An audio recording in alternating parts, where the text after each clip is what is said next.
In the winter of 1889, the Montana Territory was a graveyard for the unprepared. But the most dangerous thing on the Vance Ranch that Thanksgiving Eve wasn't the blizzard outside. It was the man sitting at the head of the table. History tells us that Silas Vance was a ruthless cattle baron who would shoot a man for looking at his fences wrong.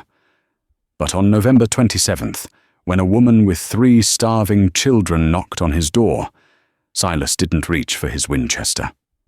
He set the table. He looked at them and gave a single command. Sit. What happened over the next 12 hours would remain a secret for a century. It wasn't an act of charity. It was the beginning of a reckoning. This is the true, untold story of the Thanksgiving at the Iron V Ranch. The wind didn't just blow across the Gallatin Valley that night. It screamed. It was a sound that tore through the eaves of the Iron V Ranch house, a low, mournful wail that sounded too much like a human voice for comfort. Inside, the silence was heavier than the storm. Silas Vance sat in a high-backed leather chair, the kind that cost more than a farmhand made in 2 years. He was a man carved from granite and regret. At 55, his hair was the color of steel wool, and his face was a map of the territory, rough, lined, and unforgiving. He held a crystal tumbler of amber whiskey, watching the flames dance in the massive stone hearth. On the long oak table behind him, a feast sat cooling. A 20-pound turkey, roasted to a deep mahogany. Bowls of mashed potatoes with a pool of butter hardening in the center. Spiced apples, cornbread, string beans with bacon. It was enough food for 12 men. Silas was the only one in the house. He did this every year. Every Thanksgiving Eve, he cooked as if she were coming back, as if the ghosts of 1876 could be bribed with sage stuffing and cranberry sauce. Thud, thud, thud. The sound was so faint, Silas almost mistook it for a log shifting in the fire. He froze, the glass halfway to his mouth. Thud, thud. It came from the heavy oak front door. No one came to the Iron V. Not at night. Not in a storm that could freeze the blood in a man's veins in 10 minutes. The nearest town, Bozeman, was 12 miles of treacherous drifts away. Silas set the glass down. He didn't reach for the lamp. He reached for the Colt Peacemaker resting on the side table. Old habits died hard, and Silas Vance had made enough enemies to fill a cemetery. He walked to the door, his boots thudding heavily on the floorboards. He didn't ask, "Who is it?" He threw the deadbolt and yanked the door open, letting the blizzard roar into the hallway. He expected a bandit. He expected a drunk hand from a neighboring ranch. He even half expected the sheriff, come to ask questions about the cattle war again. He did not expect the spectre standing on his porch. She was wrapped in a coat that was little more than rags held together by hope. Her face was gaunt, the skin pulled tight over high cheekbones, her lips blue and cracked. But it was her eyes that stopped him. They weren't begging. They were furious, burning with a desperate, terrifying fire. And clinging to her legs, hidden in the folds of her coat, were 3 children. The oldest, a boy of maybe 10, shivered so violently his teeth clattered like dice. A girl, perhaps 7, had her face buried in the woman's hip, and in her arms, a bundle that didn't move at all. "We don't want money," the woman said. Her voice was brittle like dry leaves. "Just the barn, please. The little one. He won't make the night." Silas looked at them.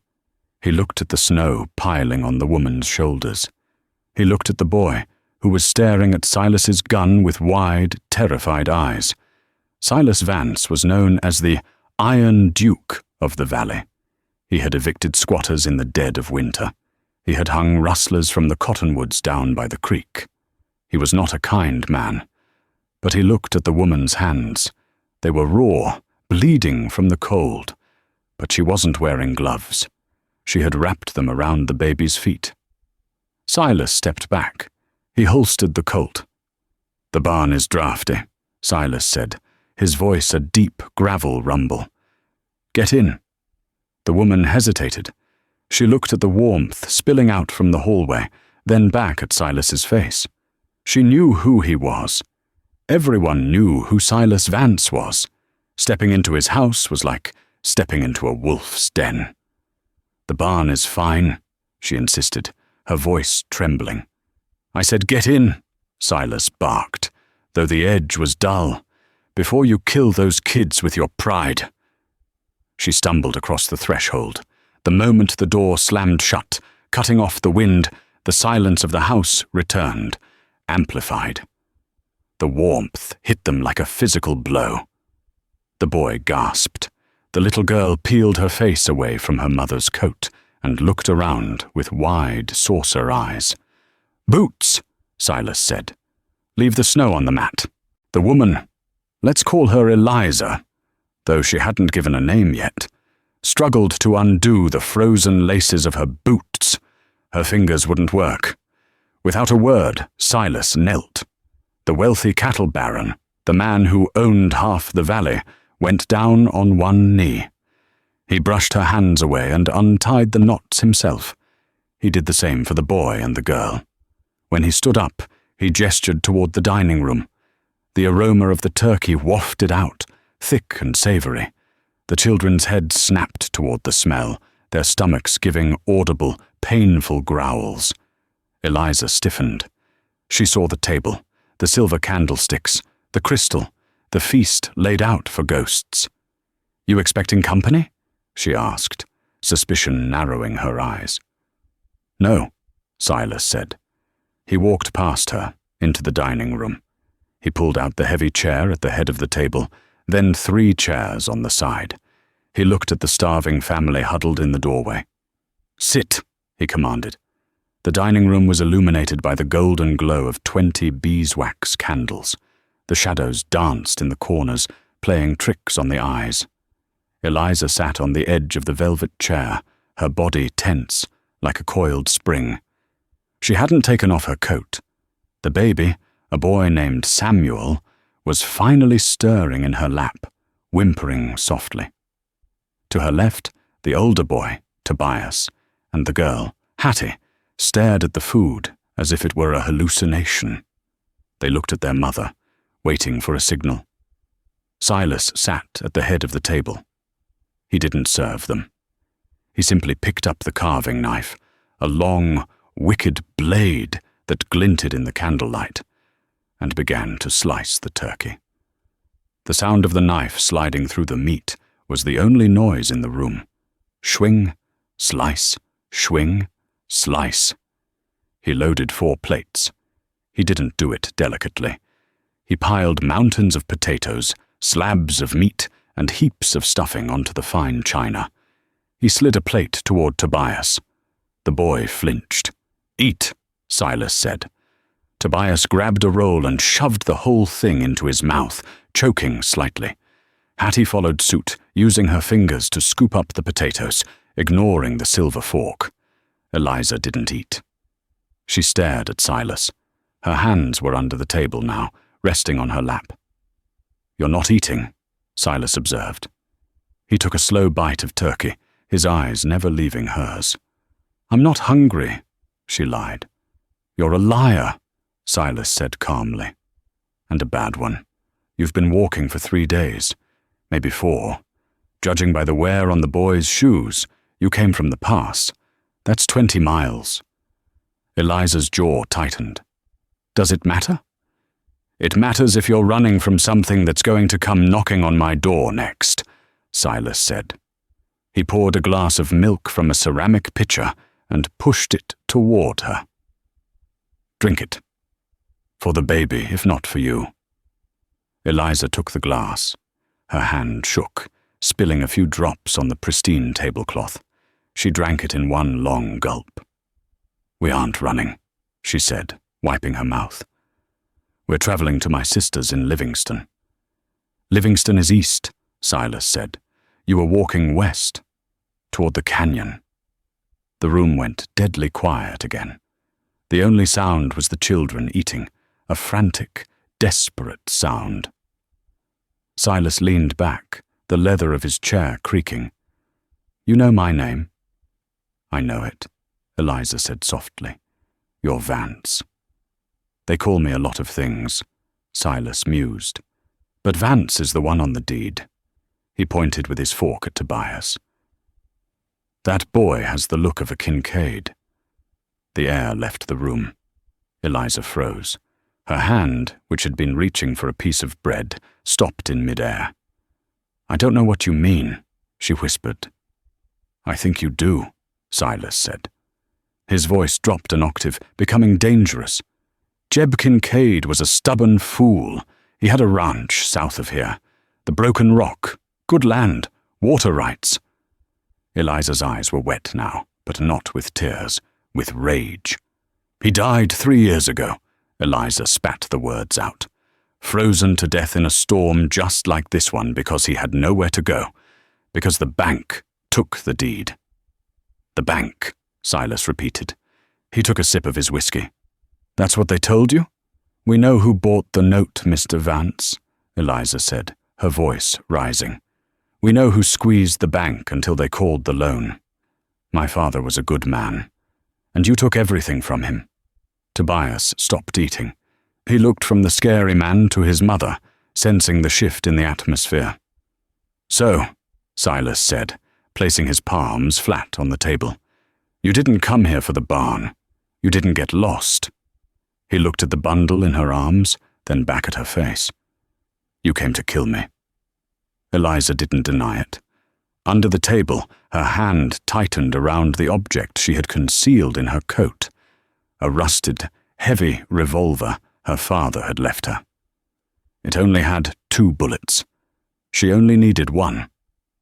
"My children are starving," Eliza said, her voice trembling with a mix of fear and adrenaline. "We have nothing. No home, no name, while you sit here in a castle eating enough to feed an army." "Go ahead then," Silas said. He spread his arms wide, exposing his chest. "I'm not wearing a vest. Right here. Center mass." The children whimpered. Hattie started to cry. "Mama?" Tobias whispered. Eliza pulled the gun out. It was heavy, shaking in her weak grip. She aimed it across the turkey, across the candles, straight at Silas Vance's heart. "You ruined us," she sobbed. "You killed him just as sure as if you pulled the trigger." Silas didn't blink. He didn't reach for his Colt. He just watched her. "Pull the trigger, Eliza," Silas said softly. "But before you do, you should know one thing." "What?" she screamed, the gun wavering. "I didn't buy your father's note to take his land," Silas said. "I bought it to keep Sheriff Maddock from burning the house down with all of you inside." Eliza blinked. "Liar." "Check the pocket of my coat hanging by the door," Silas said. "Go on. Send the boy." Eliza kept the gun trained on him. "Toby, check the coat." The boy scrambled off the chair. He ran to the heavy wool coat hanging in the hall. He rummaged through the pockets and came back holding a folded, yellowed piece of paper. "Read it," Silas commanded. Eliza snatched the paper with her free hand. She unfolded it. It was a deed, the deed to the Broken Rock Ranch. But it wasn't signed over to Silas Vance. At the bottom, in Silas's heavy, blocky handwriting, it was signed over to Eliza Kincaid, dated 3 years ago. "I couldn't find you," Silas said, his voice tired. "After Jeb died, you vanished. I've been keeping this safe for you. I paid the debt so the sheriff couldn't claim it for the copper deposits he found in the creek." Eliza lowered the gun.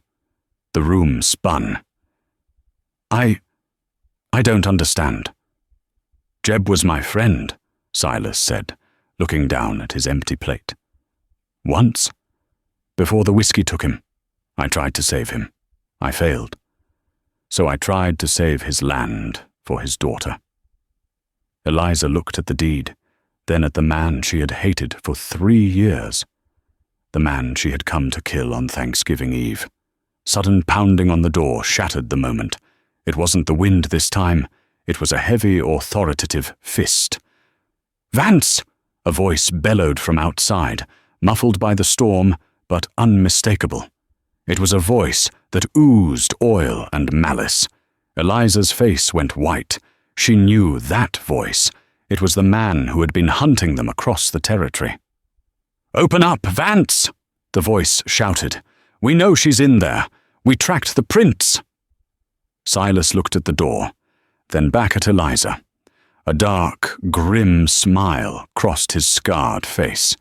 He stood up and picked up his Colt peacemaker. "Put the gun away, Eliza," Silas said, "and finish your turkey. It seems we have guests." He walked toward the door, checking the cylinder of his revolver. "Sheriff Maddock," Silas muttered to himself. "You always did have bad timing." The heavy oak door swung open, not with a creak, but with a smooth, oiled silence that betrayed the quality of the house Silas Vance had built.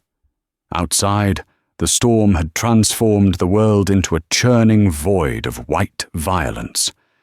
But standing in the halo of the porch light, huddled against the biting wind, were 5 men. Sheriff Maddock stood in front.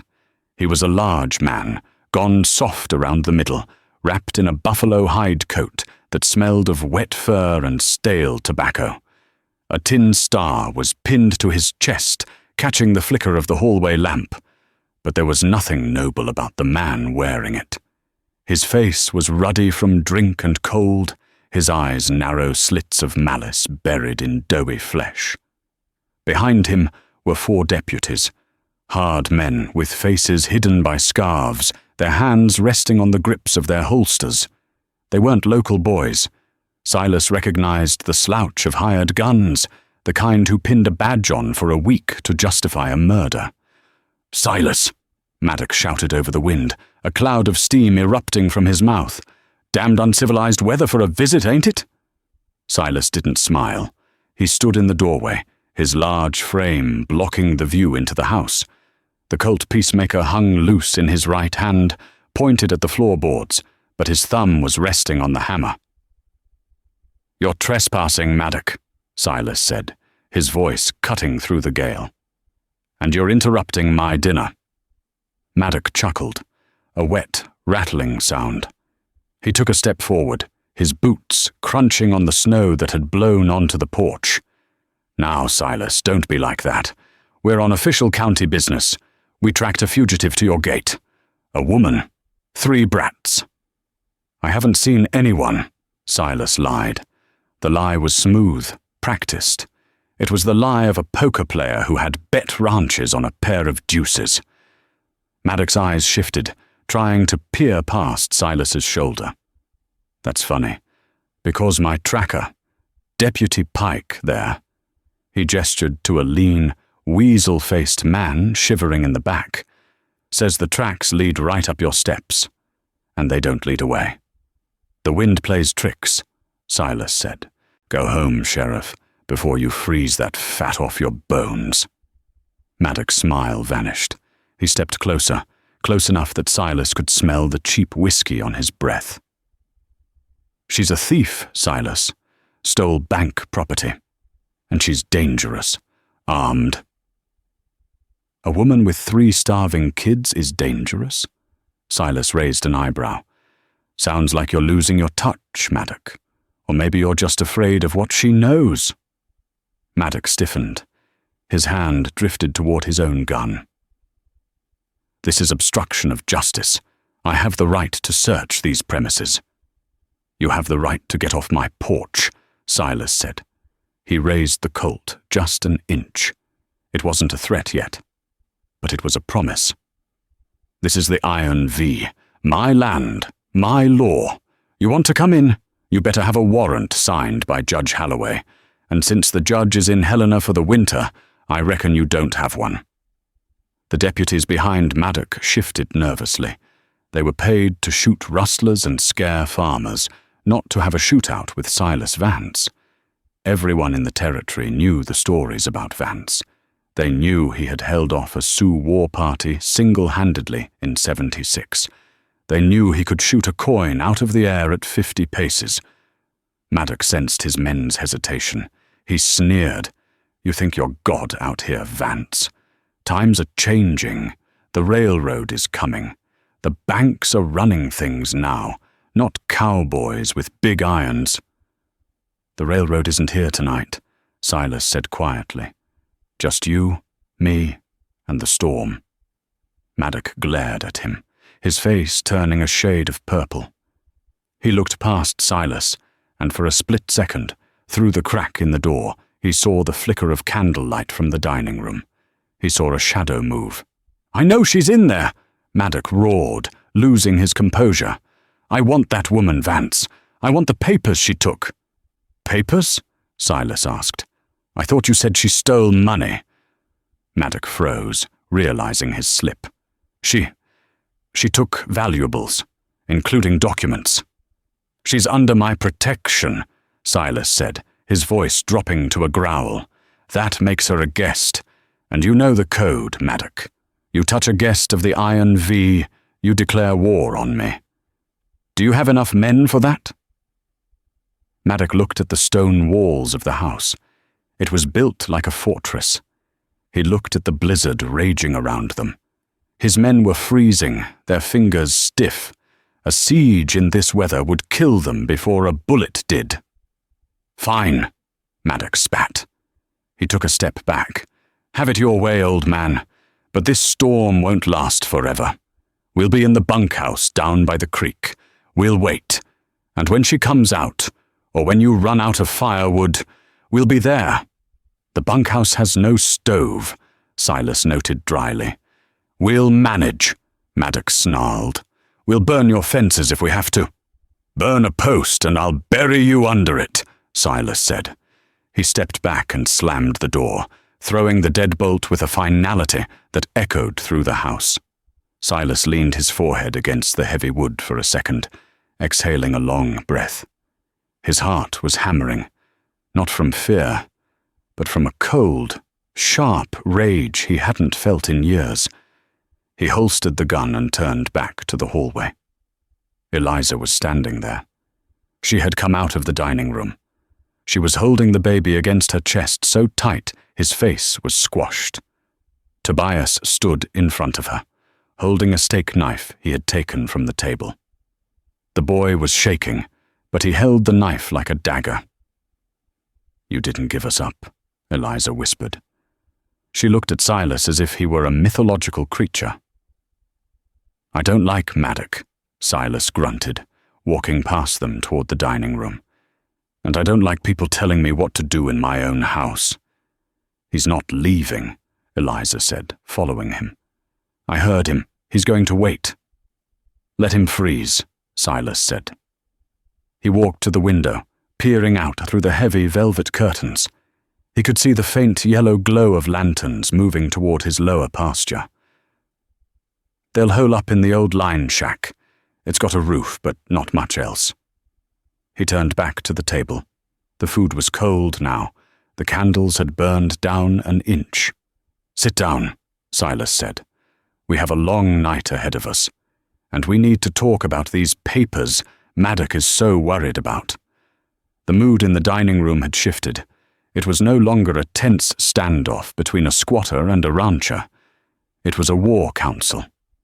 Silas threw a few logs onto the fire, sending sparks shooting up the chimney.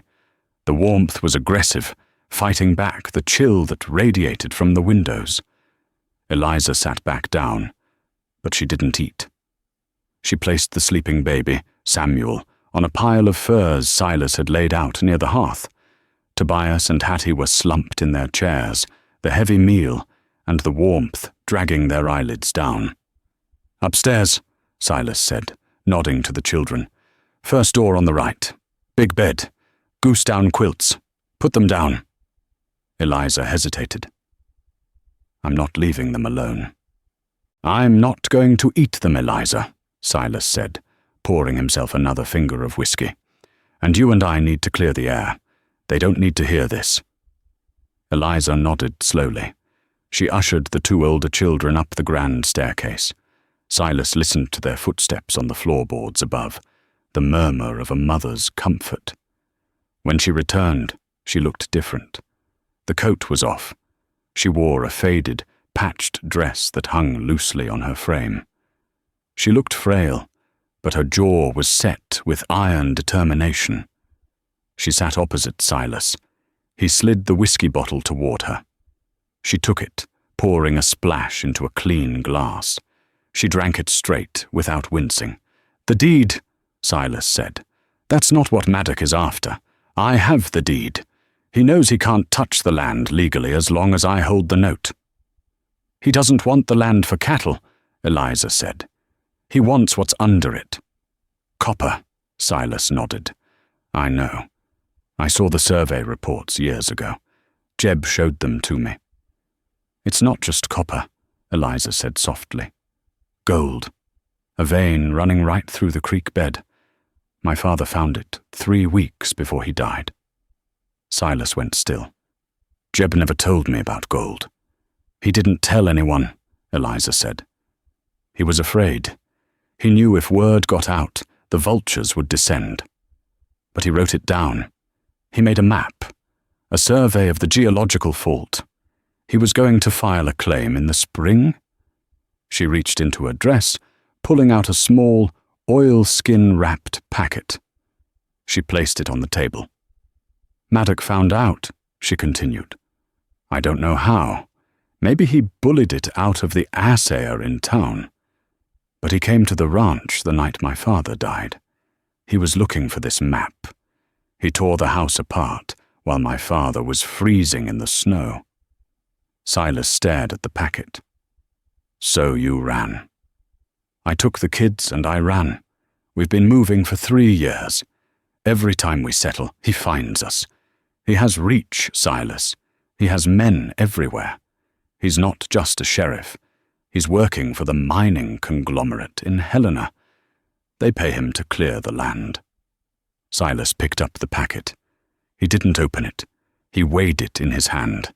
It felt light, insignificant. But people killed for less. "Why come here?" Silas asked. "You hate me. You blamed me." "I had nowhere left," Eliza admitted, her voice breaking. "And my father told me something once. When he was drunk, he said you were a son of a bitch, Silas Vance. But he said you were a man of your word. He said if you shook on something, it was done." Silas looked at his hand. The knuckles were scarred from years of breaking horses and men. "Jeb was right," Silas whispered. "I am a son of a bitch." He stood up and walked to the fireplace, leaning his arm against the mantel. The firelight cast deep shadows across his face. "I have to tell you something, Eliza. Something about why your father lost the ranch in the first place." Eliza stiffened. "The bank. It wasn't just the bank," Silas said, staring into the flames. 10 years ago, we had a drought. The worst this valley ever saw. I had the capital to survive it. Jeb didn't. He came to me for a loan." Eliza watched him, her eyes wide. "He never told me that."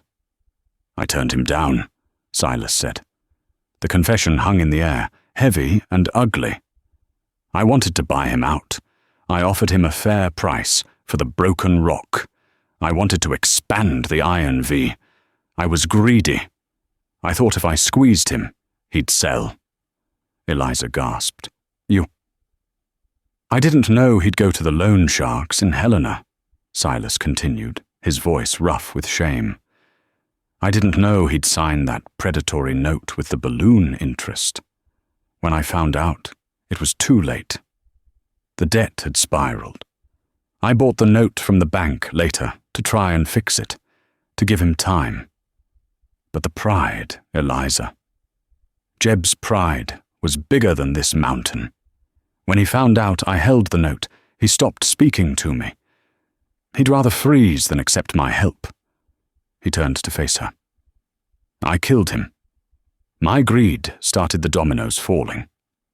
Maddock might have finished him off, but I handed him the gun." Eliza stood up slowly. The revelation filled the room. This was the man who had just fed her children, the man who was currently protecting them from a lynch mob, but he was also the architect of their ruin. "Get out," she whispered. Silas blinked. "This is my house, Eliza." "I don't care," she screamed, the sound raw and piercing. "You acted like a savior, sitting there cutting the turkey, but you're the reason my babies have been sleeping in barns for 3 years. "I know," Silas said calmly, "and if shooting me would save them, I'd give you the gun again. But right now, shooting me just lets Maddock in." Eliza crumpled. She sank back into the chair, burying her face in her hands, sobbing uncontrollably. It was the release of 3 years of terror, anger, and grief. Silas let her cry.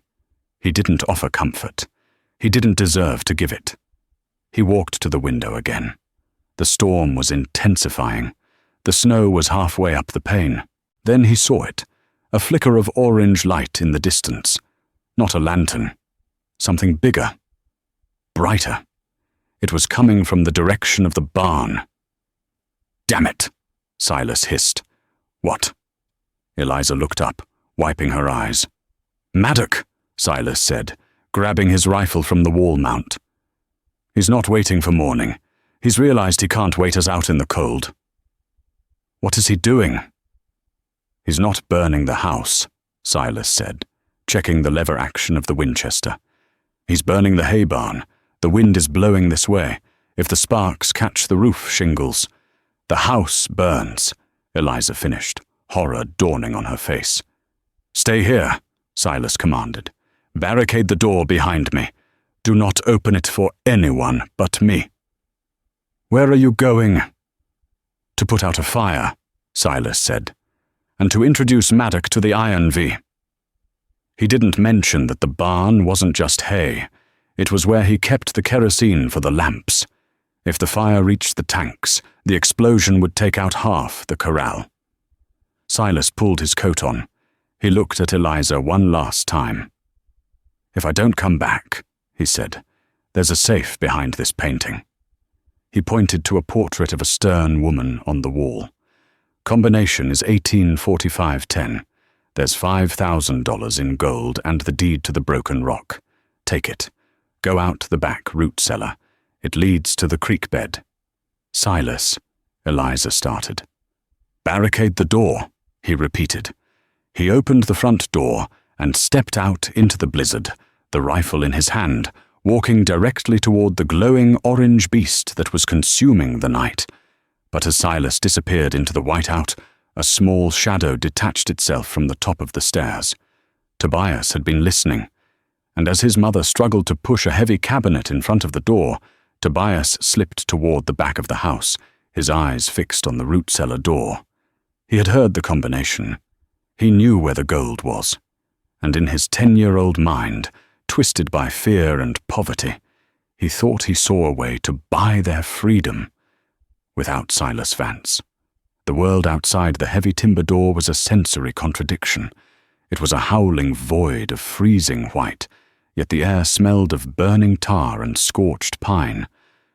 Silas Vance lowered his head against the wind, his hat pulled low, the brim snapping violently.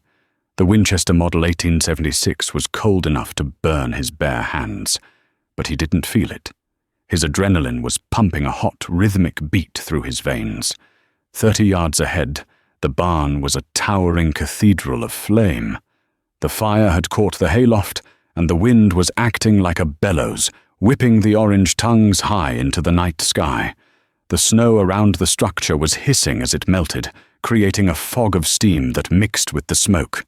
Silas didn't run. He moved with the calculated prowl of a mountain lion. He knew the layout of his ranch better than the lines on his own hand.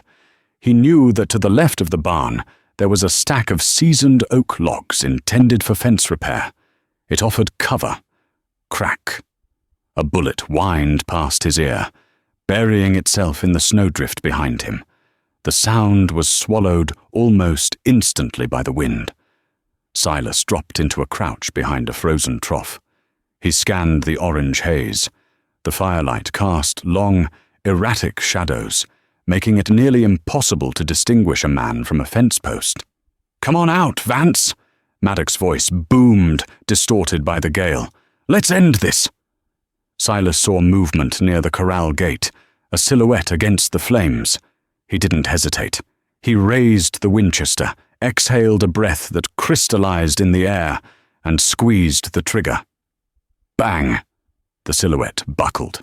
A scream tore through the night, sharp and short. One of the deputies. "Damn you!" Maddox roared. "Light him up, boys!"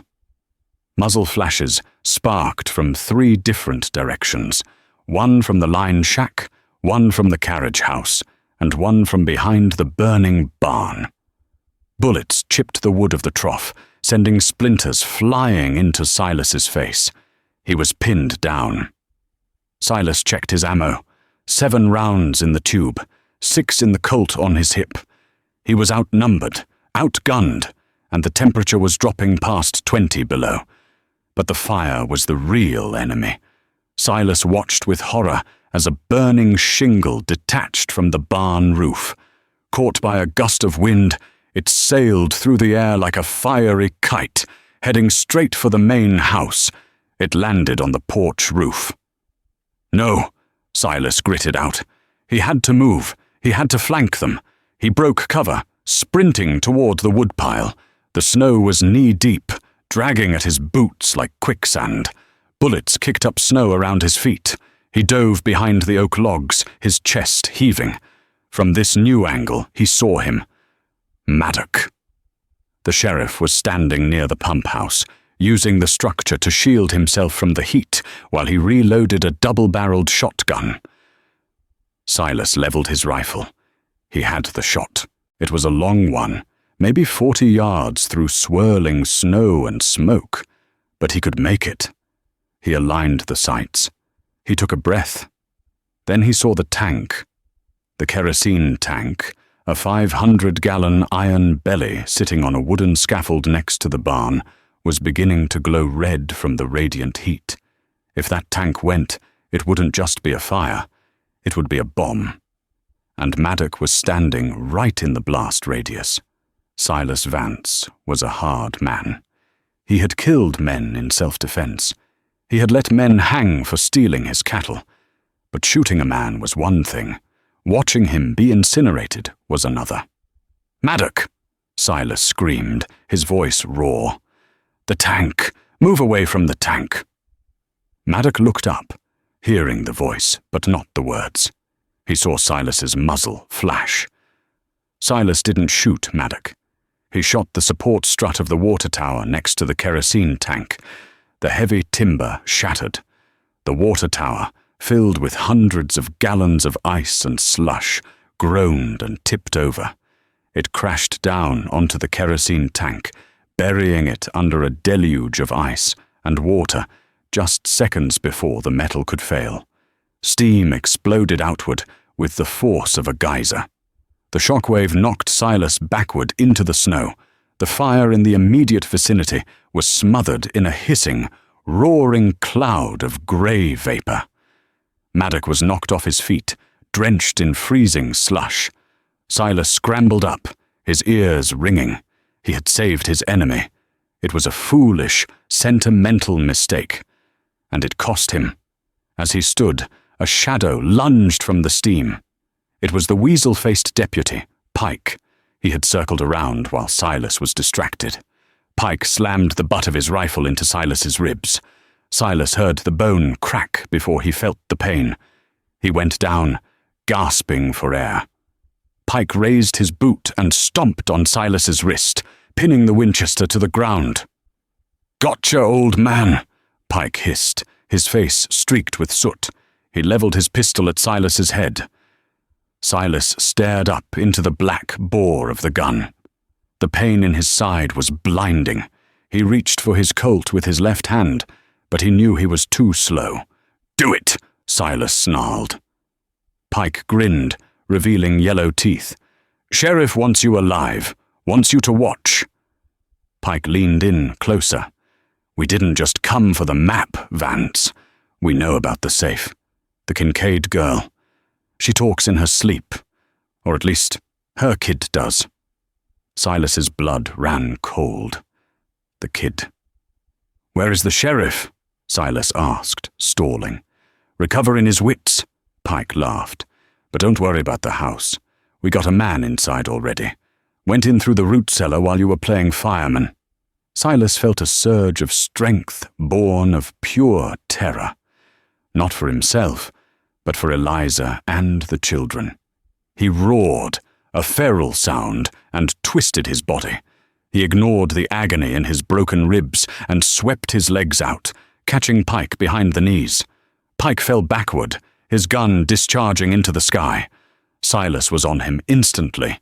He didn't reach for a weapon. He used his fists, heavy, scarred hammers that had built an empire. He struck Pike once, twice, 3 times until the deputy stopped moving. Silas staggered to his feet, swaying. He spat blood into the snow, the root cellar. He had told Eliza to barricade the front door. He had forgotten to tell her to bolt the cellar hatch in the pantry. He turned and ran toward the house. The fire was dying down, smothered by the water and the snow, but a new fire was burning in his gut. He had left the wolf in with the lambs. 10 minutes earlier. Inside the Iron V Ranch house, the silence was suffocating. The only sound was the distant roaring of the fire outside, and the muffled pops of gunfire that made Hattie whimper in her sleep upstairs. Tobias Kincaid stood in the dining room. He was trembling, but not from the cold. He stared at the painting of the stern woman on the wall.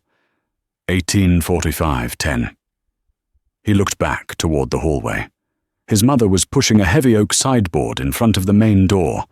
She was crying silently, her shoulders shaking with effort and fear. She wasn't watching him. Tobias felt a strange buzzing in his head. He was the man of the house now. His father was gone. Silas Vance had walked out to die. That left him. He knew what gold was.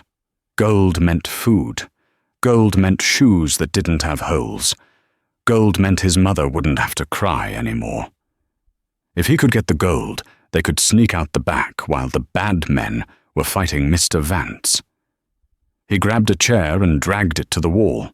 He climbed up, his small fingers gripping the heavy gilt frame of the painting. He swung it open. There it was. A black iron safe set into the stone of the chimney breast. He spun the dial. Right to 18, left to 45, right to 10. Click. The heavy handle turned. Tobias pulled the door open.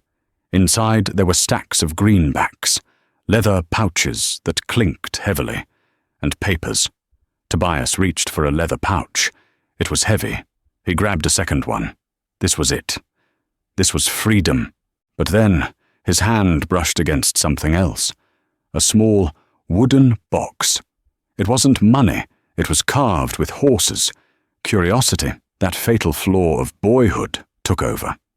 He opened the box. Inside lay a pocket watch, gold with a crack in the glass. Tobias gasped.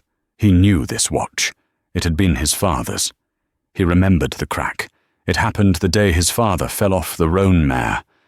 Why did Silas Vance have his father's watch? "Find what you were looking for, boy." The voice came from behind him. It wasn't his mother. Tobias spun around on the chair, nearly losing his balance. Standing in the doorway to the kitchen was a man. He was dripping wet, his coat covered in snow and mud. He held a long, serrated hunting knife in one hand. It was Deputy Mesmerizing, not Pike, who was outside with Silas. This was the fourth deputy, a brute of a man named Dutch. He had slipped in through the unlatched root cellar door in the pantry while the chaos reigned outside. "That's a lot of loot for a little rat," Dutch said, grinning. He took a step into the room. Tobias clutched the money pouches to his chest. "Go away." "Tobias?" Eliza's voice came from the hallway. She ran into the room, stopping dead when she saw the man. "Get away from him!" Eliza screamed. She looked around for a weapon, grabbing a heavy brass candlestick from the table. Dutch laughed. "Now, little lady, don't go doing something stupid. I ain't here for you. I'm here for what the kid's got." He gestured with the knife toward Tobias. "Toss it down, boy, and the rest of it." Tobias looked at his mother, then at the man. He looked at the open safe. "No," Tobias said. "Tobias!" Eliza cried. "Give it to him." "He's going to kill us anyway," Tobias said, his voice surprisingly steady. He had seen the look in this man's eyes before. He had seen it on the men who chased them out of Leadville. Dutch's smile vanished. Smart kid. Too smart. He lunged. Eliza threw herself forward, swinging the candlestick. It was a desperate, clumsy strike. Dutch batted it aside with his forearm and backhanded her. Eliza flew backward, crashing into the dining table, plates and crystal shattering around her. "Mama!" Tobias screamed. He jumped off the chair, swinging the heavy bag of coins like a flail. It hit Dutch in the face. The weight of $500 in gold coins is substantial. It stunned the big man, breaking his nose with a sickening crunch. Dutch roared in pain, dropping the knife to clutch his face. "Run, Toby!" Eliza gasped, trying to rise. But Tobias didn't run. He saw the knife on the floor. He scrambled for it. Dutch recovered faster than a man his size should have. He kicked out, his boot connecting with Tobias's stomach. The boy folded like a rag doll, sliding across the polished floorboards. Dutch wiped the blood from his nose, his eyes murderous. He picked up the knife. "I was going to let you run," Dutch growled, advancing on the gasping boy. "But now I'm going to peel you." Eliza screamed, a sound of pure, primal horror. She tried to crawl toward her son, but her leg was twisted from the fall. Dutch raised the knife. Boom! The front door, barricaded by the heavy sideboard, didn't open. It exploded inward. The sideboard toppled over with a deafening crash as a massive force hit it from the other side. Splintered wood flew across the room. Silas Vance stepped over the wreckage. He looked like a demon rising from hell. His coat was torn. His face was a mask of blood and soot, and he was holding his side where his ribs were broken, but the Colt peacemaker in his hand was steady as a rock. Dutch froze, the knife raised. He looked at Silas. "Vance!" Dutch stammered. "I thought you were dead." "You thought wrong," Silas said. His voice was terrifyingly calm. "I got the kid," Dutch yelled, grabbing Tobias by the collar and hauling him up, pressing the knife to the boy's throat. "Drop the gun, Vance, or I cut his throat." Silas stood amidst the ruin of his dining room.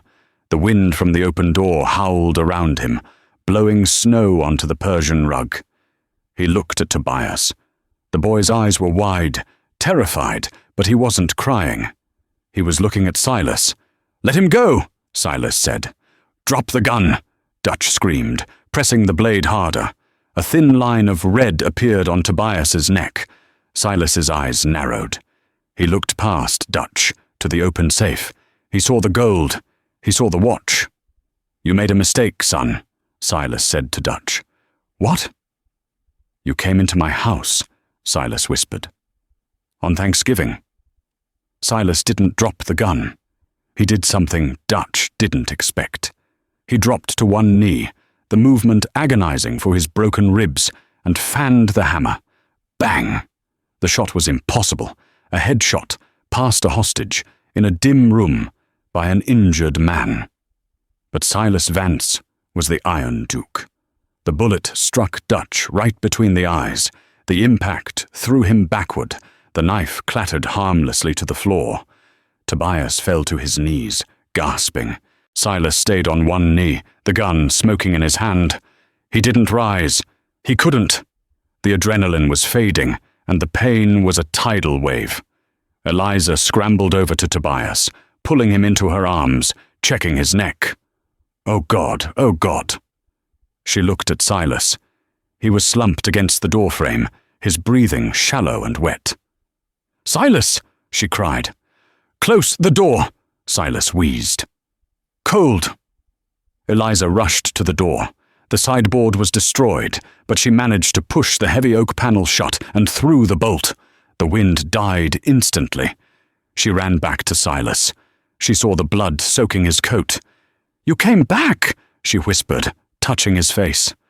"Told you," Silas grunted, his eyes fluttering closed. "Guests shouldn't fight." "Stay with me," Eliza commanded, tearing at his shirt to see the wound. It wasn't just ribs. There was a bullet hole in his shoulder, too. Tobias stood up. He walked over to where the money bags lay. He picked them up. Then he walked to the safe and picked up the watch. He walked over to Silas and knelt down. He pressed the watch into Silas's bloody hand. "You kept it," Tobias said softly. Silas opened one eye. He looked at the watch, then at the boy. "He was my best friend, son," Silas whispered. "I kept it, to give to you, when you were a man." Tobias looked at the dying rancher. "I'm a man now." Silas managed a weak, bloody smile. "Reckon you are." Suddenly a heavy pounding started on the door again. "Vance!" It was Maddock. He was alive, and he was angry. "We know you're in there. We're burning it down. We're burning the whole damn house down." Eliza looked at Silas with wide, panicked eyes. "What do we do?" Silas gritted his teeth and forced himself to sit up straighter. "We don't die today, Eliza. Not today." He looked at the dining table, at the cold turkey, at the feast. "Eliza," Silas said, "get the dynamite." "The what?" "Mining supplies," Silas rasped. "In the pantry, bottom shelf, red box. You want to blow us up?" "No." Silas's eyes glinted with a last, desperate gamble. "I want to blow the chimney." Eliza's hands didn't shake as she struck the match. Silas had wedged the stick of dynamite into the cracked mortar of the hearth, right behind the heavy iron grate. The fuse hissed, a snake in the quiet room. "Under the table!" Silas roared, shielding Tobias and Hattie with his own broken body. Eliza dove beneath the heavy oak dining table just as the world turned white. The explosion wasn't a sharp crack. It was a physical blow that punched the air out of the room. But Silas had calculated perfectly. The blast didn't bring the house down. It blew the chimney breast outward. Tons of granite and masonry, the backbone of the house, collapsed onto the front porch with the violence of a landslide. Outside, Maddox's shouting was cut short by the thunderous crash of stone. Silence followed, a ringing, dusty silence. Then, through the ringing, a new sound emerged. Not gunfire. Sleigh bells. "Fire!" a voice shouted from the distance. "The Iron V is burning. Get the buckets!" It wasn't the deputies. It was the town. The towering inferno of the barn had acted as a beacon, visible for miles in the clear night air. Farmers, shopkeepers, and the town doctor had braved the blizzard to save their neighbor. Eliza crawled out from the rubble. She looked through the gaping hole in the wall. The porch was gone, buried under rock.